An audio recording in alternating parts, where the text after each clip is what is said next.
सभी को प्रणाम। हम कर रहे हैं एक दिव्य दिव्य स्वाध्याय, कामनाएं भगवान को सौंप दे। एक हृदय स्पर्शी स्वाध्याय जो आत्मा को हिला के रख दे। हृदय में पता नहीं क्या जागृति करता है, हृदय में क्या हिलोरे आता है कि मेरे तो अश्रु आ जाते हैं, हृदय भर जाता है। तो आइए आंखें बंद करके गुरु शक्ति का आवाहन करें, गुरु तत्व का आवाहन करें, आदि शक्ति माँ गायत्री का आवाहन करें और उनसे प्रार्थना करें कि बस अब ये जीवन आपके नाम हो गया, आप इसे अपना बना लो और हमारे भीतर वो भक्ति जगा दो। हमारी मनोकामनाएं, हमारी सारी इच्छाएं अब आप अपनी बना लो और आपकी इच्छा हमारी हो जाए। और विश्व के कल्याण के लिए सभी जागृत चेतनाओं तक की स्वाध्याय गुरु इच्छा से पहुंचे, जहां तक गुरुदेव चाहते हैं वहां तक पहुंचे। इस भाव के साथ एक गायत्री मंत्र करते हैं। ओम भूर्भुवः स्वाहा तत्सवितुर्वरेण्यं भर्गो देवस्य धीमहि धियो यो नः प्रचोदयात्। क्या गुरुदेव ने समझाया पिछले स्वाध्याय में, या इस बुक की समरी लें। गुरुदेव ने कहा इच्छाओं को छोड़ दो, कामनाओं को छोड़ दो, भीतर पात्रता का डेवलपमेंट करो, श्रेष्ठ संकल्पों के साथ जीवन क्रम को बदलो, कर्म कांड में मत उलझो, जीवन साधना को करो, विधि या माला को ही सब कुछ मत मानो और अपने भीतर क्या परिवर्तन हुआ, अगर आप अपने इष्ट का चिंतन कर रहे हो तो उसको समझो। और सबसे महत्वपूर्ण जो कल गुरुदेव ने कहा वो क्या था कि कोई भी दुख आए, कोई भी परिस्थिति आए, कोई भी परेशानी आए तो उसे आशीर्वाद मानो, क्योंकि दुख क्या करते हैं, दुख हमारे भीतर मजबूती को बढ़ाते हैं, हमारी बहादुरी को बढ़ाते हैं, हमें निखारते हैं, निखार कर हमें तपाकर हमें सोना बनाते हैं। अगर हम दुख को हंसते हंसते सह लें, सुख दुख में हम सम हो जाएं, आनंद की तरफ बढ़ जाएं। हम ये कहने को तो हम ये कह देते हैं कि गुरुदेव हम तैयार हैं। देखो विवेकानंद सबको अच्छा लगता है, पर अपने घर से अपने बच्चे को विवेकानंद बनाकर देना पड़े तो वो किसी को पसंद नहीं। अब गुरुदेव सबको बड़े अच्छे लगते हैं, पर सोचो आपका या हमारा, मेरा 14 साल का बेटा गुरुदेव के जैसे जीवन जीने के लिए चला जाए, 6 घंटे नहीं जप करूंगा, कुछ खाऊंगा नहीं, कुछ पीऊंगा नहीं, तो एक माता पिता क्या मान जाएंगे सरलता से? माँ बच्चा शादी करने के लिए बड़ा होकर मना कर दे तो एक माता पिता के दिल पे क्या बीतती है, मान जाएंगे सरलता से? तो ये कहना तो सरल है, इसको जीने, जब बात जीने की आएगी तब पता चलेगा कि हम कितने पानी में। प्रश्न वो उठता है कि हमारी जागृति कहाँ है। तो बात यही गुरुदेव कह रहे हैं कि आदर्शों के लिए जीने में फिर बहुत सारे वैल्यूज और प्रिंसिपल्स के साथ चलना पड़ता है। आदर्श बना जीवन जीने के लिए गरीबी तक स्वीकार करनी पड़ती है। गुरुदेव लिख रहे हैं, मित्रों दुखों की अपनी उपयोगिता है और सुखों की अपनी, दोनों की अपनी अपनी वैल्यू है। दुखों को सिद्धांतों, लेकिन जब हम दुख को सिद्धांतों के लिए, आदर्शों के लिए इच्छा पूर्वक स्वीकारते हैं, जब हम उन्हें बुलाते हैं, आप आइए, हमें सिद्धांत वाला जीवन जीना है, आदर्श वाला जीवन जीना है, हम स्वेच्छा से गरीबी मंजूरी करने को तैयार हो जाते हैं। गरीबी के बिना आध्यात्मिक जीवन प्रारंभ नहीं हो सकता। गुरुदेव गरीबी को एक आशीर्वाद बता रहे हैं। अभी कुंती को देखो, कुंती ने क्या मांगा भगवान से, कृष्ण से? दुख मांगे। क्यों? हे केशव, अगर दुख रहेंगे तो मुझे तुम्हारा सिमरन बना रहेगा, मुझे स्वयं पर भरोसा नहीं है कि अगर सुख आ गए तो मैं तुम्हें भूल गई तो। और इस संसार में याद रखने योग्य कृष्ण के अलावा, गुरुदेव के अलावा, गुरु तत्व और भगवान के अलावा कुछ है ही नहीं। मनुष्य जीवन का एकमात्र उद्देश्य भगवान की प्राप्ति है, और अगर आपके अंतःकरण में आपका भगवान जीवंत और जागृत हो गया तो इससे ज्यादा और क्या ही चाहिए। फिर सारे अच्छे बुरे कर्म उसको समर्पित है, फिर कुछ नहीं रह जाता। तो गुरुदेव कह रहे हैं, गरीबी को गुरुदेव एक बहुत इंपॉर्टेंट चीज मांग रहे हैं कि हमें स्वेच्छा से गरीबी मंजूर करनी पड़ती है। और अगर आध्यात्मिक जीवन जीना है तो तभी पता चलेगा कौन सी गरीबी। एक तो होती है थोपी हुई गरीबी, है ना, कि जो है हम कमा सकते हैं, स्वावलंबन कर सकते हैं, पर हम कर नहीं रहे। एक होती है स्वेच्छा से, अपनी इच्छा से ली गई गरीबी। इसका मतलब क्या होता है, हमारे पास पैसा तो है लेकिन हम अपना जीवन, अपना इंडिविजुअल लाइफ एक औसत भारतीय के स्तर या उससे नीचे के स्तर पर जीने की कोशिश कर रहे हैं, अपने सारे काम खुद कर रहे हैं। गरीबी कोई भाव, मतलब गरीबी को भाव मत मानना। यहाँ पर एक होता है दीनहीन भाव, फिर तो वो करोड़पति भी गरीब है। अगर आपके मन में वो भाव है कि आप मान लो आप चाहते हो कि आपका 10 लाख रुपए महीना का पैकेज हो और आपका 5 लाख रुपए का पैकेज है, तो आपके लिए वो कम है, आप गरीब हो। फिर उसमें आप कहोगे हाँ मेरे को तो 5 लाख कम पड़ रहा है, मेरे तो 10 लाख की इच्छा थी। तो ये आपकी समस्या है, ये आपकी प्रॉब्लम है। आप गरीब नहीं हो, आपने अपने दिमाग में उस गरीबी को बिठा रखा है, दीनहीन सोच के साथ चल रहे हो। नहीं तो जीवन जीने के लिए तो 50,000 भी बहुत है, और उनसे पूछो जो 10,000 रुपए महीना कमा रहे हैं, 5,000 कमा रहे हैं, उससे भी गुजारा हो रहा है।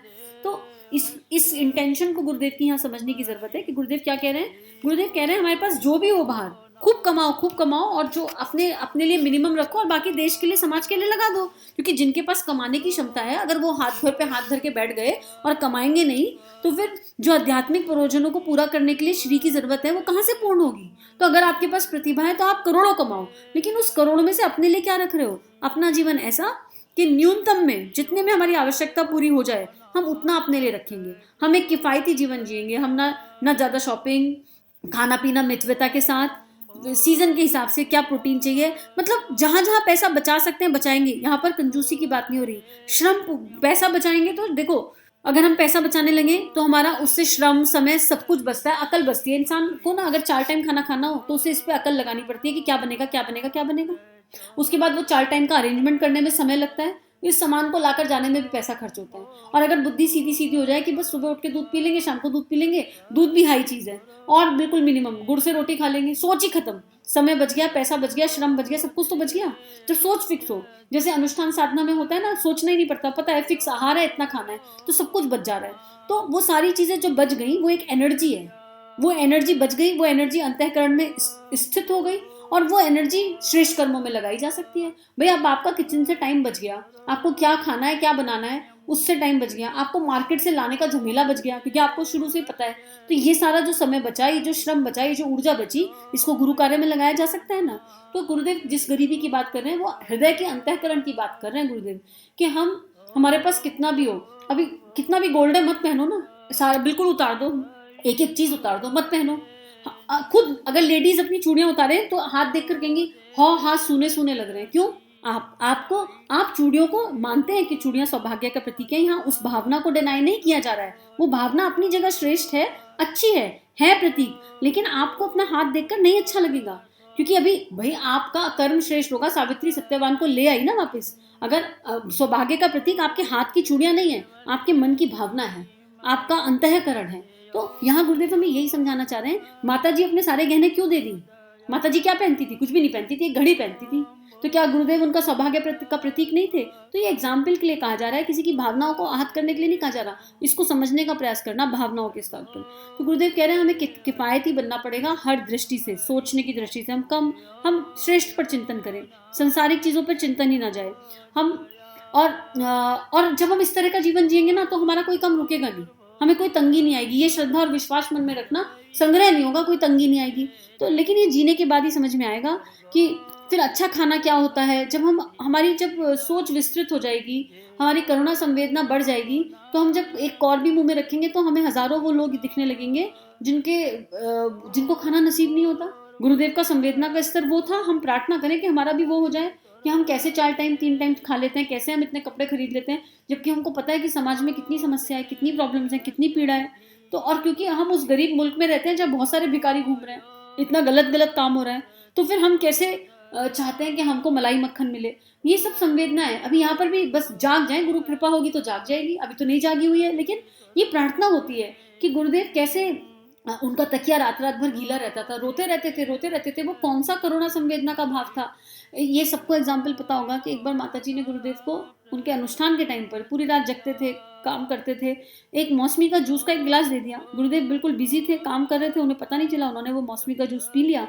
और जैसे ही वो पहली घूंट पी, गुरुदेव उल्टी कर आए और रोने लगे कि मैं मौसमी का जूस पीने का अधिकारी नहीं हूँ, मेरे कितने बच्चे तो भूखे सोते हैं, तो मैं कैसे पी सकता हूँ, मुझे कैसे दे दिया। सोचो, एक घूंट जूस को भी गुरुदेव वापस निकाला है। करुणा संवेदना का क्या ही स्तर होगा।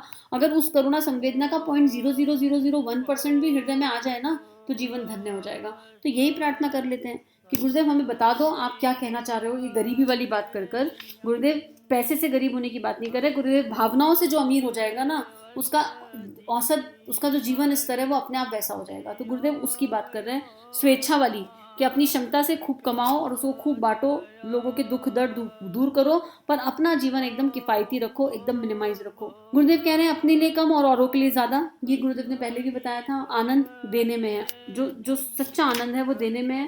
तो गुरुदेव यहाँ सिंपल लिविंग, हाई थिंकिंग की बात कर रहे हैं कि सिंपल लिविंग वाले कॉन्सेप्ट पे चलने की जरूरत है। और ये तप है एक तरह का, जैसे दुख सहना एक तरह का तप है। दुख सहना हंसते मुस्कुराते हुए, दुख में दुखी ना होना। दुख सहने का मतलब ये नहीं कलप रहे हैं और कह रहे हैं नहीं गुरुदेव हम सह रहे हैं, दुख आ रहा है लेकिन हम अपना सीखते जा रहे हैं, हमें क्या सीखना है, और स्माइल कर रहे हैं, उसकी बात कर रहे हैं। तो ये एक तरह का तप है जिसमें हमको शुरू में भूखा रहना, जैसे अनुष्ठान करते हैं, साधना करते हैं, जिसमें शुरू में भूखा रहना पड़ता है, अलग अलग नियम पालन करने पड़ते हैं। गायत्री अनुष्ठान के भी कितने सारे नियम हैं जो गुरुदेव ने खुद बताए हैं कि आपको कौन कौन से नियम पालन करने चाहिए। और हमको ये इंद्रियों के संयम के लिए स्टार्टिंग में ये तब करने ही चाहिए सबको, तभी तो पता चलेगा कि हम कर पा रहे हैं नहीं। इनमें आसक्त नहीं होना कि अनुष्ठान कर रहे हैं तो उसमें आसक्त हो गए और अपने अनुष्ठान के चक्कर में सामने वाले का दिल तोड़ दिया। लेकिन छोटे छोटे नियम हमें अपने लाइफ में लेने ही चाहिए। जैसे एक नियम क्या है, सबसे ज़्यादा गड़बड़ होती है जीभ, बोलना और खाना। हमें जीभ पर नियम काबू रखना चाहिए, बहुत अलर्ट होकर खाना चाहिए। हम क्या खा रहे हैं, कब खा रहे हैं, क्यों खा रहे हैं, हमें भूख लगी हम इसलिए खा रहे हैं या बिना भूख के खा रहे हैं, तो उपवास रहना चाहिए, भूखा रहना चाहिए, लेकिन अपने हंगर ट्रिगर्स को नहीं मारना चाहिए। ब्रह्मचर्य को बता रहे हैं गुरुदेव कि ब्रह्मचर्य इंपॉर्टेंट है। उसके बाद जमीन में सोने का अभ्यास होना चाहिए। कभी कोई परिस्थिति आ जाए और जमीन में सोना पड़े तो हम ये ना कहें कि हमसे तो सोया नहीं जाता जमीन पर, हमको तो प्रॉब्लम होती है। गुरुदेव यहाँ पर कोई भी नियम कह रहे हैं तो इस दृष्टि से कह रहे हैं कि हमें वो सब आना चाहिए, हमें दिक्कत नहीं होनी चाहिए। अपने शरीर की सेवा स्वयं कीजिए, जितना अपना कर सकते हैं। अपने बर्तन पानी में धो, भाई खाना खाया तो आप खाना खाते हो तो अपने बर्तनों को पानी में निकाल कर रख दो, आप उसे साबुन से मत धो, परिस्थिति के हिसाब से तालमेल मिलाकर चलो। लेकिन आपके घर में जो हेल्पर आ रहा है वो आपके झूठन धोने नहीं आ रहा, आपके यहाँ बर्तन धोने आ रहा है, तो किसी से झूठन मत धुलवाओ। जितना काम खुद कर सकते हो, दिन में 100 काम होते हैं, पानी पीना है तो उठकर खुद ले लो, किसी से मत मांगो। ये सब मुझे भी अप्लाई करना है अपने अंदर। मैं हम लोग साथ साथ स्वाध्याय कर रहे हैं, मैं मार्किंग करती रहती हूँ कौन कौन सी चीज़ें मुझ में नहीं है, कौन कौन सी कमियां भी हैं, दिखती रहती है और प्रार्थना होती रहती है। तो आप लोगों को बहुत ही सारा थैंक यू है। तो गुरुदेव हमें छोटे छोटे टूल्स और टिप्स दे रहे हैं और गुरुदेव तब के सारे नियम बता रहे हैं। और इन नियमों को बताने का मतलब क्या है, इन नियमों से क्या होगा, इन तितिक्षाओं को फॉलो करने से, इन नियमों को फॉलो करने से हमें जब भी कोई मुसीबत आएगी तो उसका सामना करना हमारे लिए आसान हो जाएगा। अब मान लो हम कभी ज़मीन पर सोए नहीं, तो भगवान ना करे किसी की ऐसी परिस्थितियों पर कोई ऐसी सिचुएशन आ जाए जहाँ हमें ज़मीन पर सोना पड़े। मान लो कोई ट्रैवल ही कर रहे हो, ट्रैवल कर रहे हैं, कोई बात हो गई, कुछ हो गया, तो हमारी कमर तो ना दुखे, पता चला ज़मीन पे सो के अगले दिन उठा ही नहीं जा रहा, हिम्मत ही नहीं हो रही। तो ये जो तितिक्षा है, अगर कोई सिचुएशन आ गई, कोई परेशानी आ गई, कोई कंगाली वाली बात आ गई, तो हमको दिक्कत ही नहीं होगी, क्योंकि हमको तो कम में रहना आता है, हमको कम में काम चलाना आता है, हमको तप करना आता है। हमने ऑलरेडी वो सारे अभ्यास, वो प्रैक्टिसेस कर रखी हैं और आपको आता है, तो आपके घर में आपके बच्चों को, आपके फैमिली मेम्बर्स को ऑटोमेटिकली सब कुछ आ जाएगा, क्योंकि जो वो देखेंगे वो करेंगे। तो सादा जीवन, उच्च विचार वाली बात, सिंपल लिविंग, हाई थिंकिंग। आज के लिए इतना ही, आगे का कल पढ़ते हैं। हम सभी का जीवन गुरुदेव के बताए आदर्शों के हिसाब से बीते, यही भाव प्रार्थना।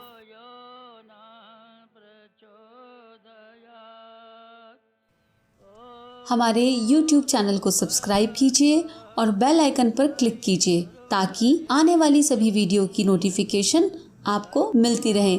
आप सभी को बहुत बहुत थैंक यू।